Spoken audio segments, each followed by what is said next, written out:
Hi, I'm Fern Aroonnithi. I'm a physics PhD student at Northwestern University. And you might be wondering, what does physics have to do with sperm or DNA? And today, I'm going to tell you later how physics can help you understand biology.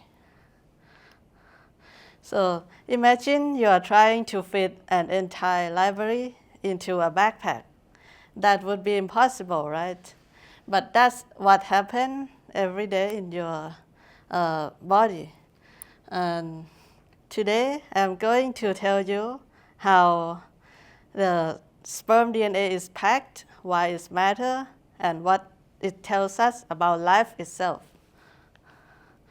So thinking of your dreaded box of tangled cords that you have lying around in your home. And the cable, power cords, random headphone, and let's say you're trying to fit it to a tiny drawer. That would be impossible without taking each one and wrap them around itself, then organize and then you can put it into a drawer.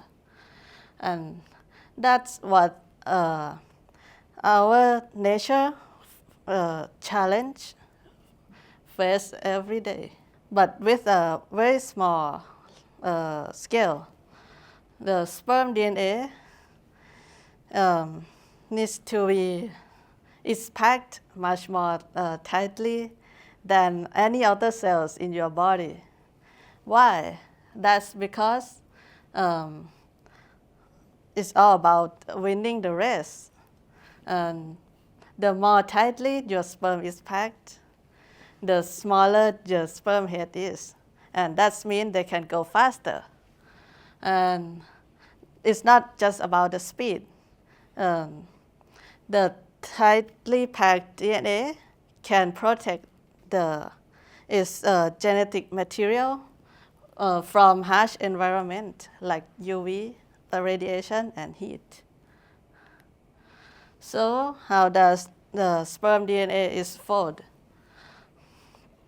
With the help of protamine, which is a small DNA protein. When the DNA meets protamine, it will coil up like a toy slinky. Then eventually, they'll form a stack of DNA donuts.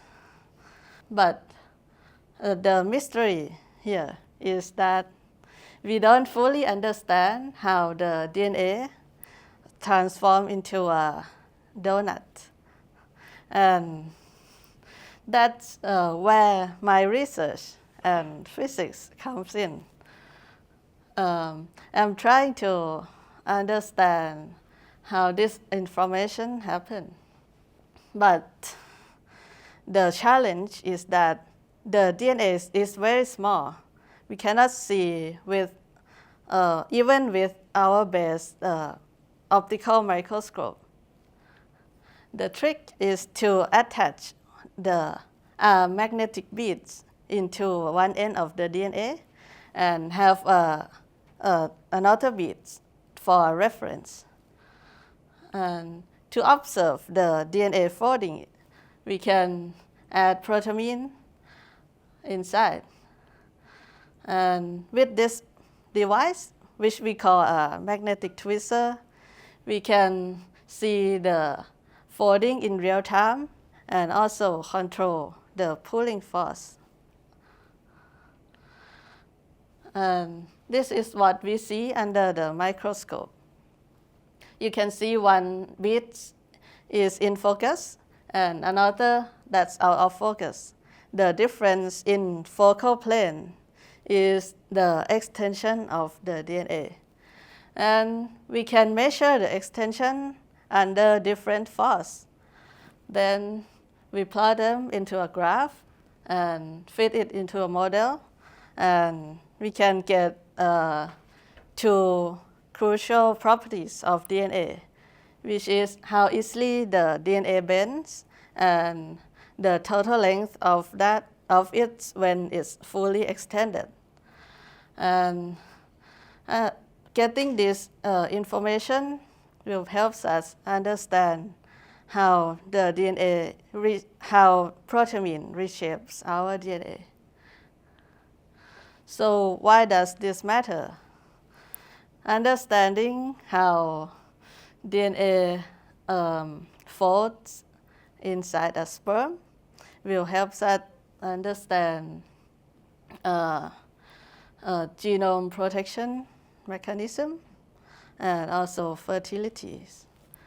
We are still a long way away, but I really hope that my research can help with targeted treatments for people with fertility issues, and I hope I can help couples to have children of their own. Thank you.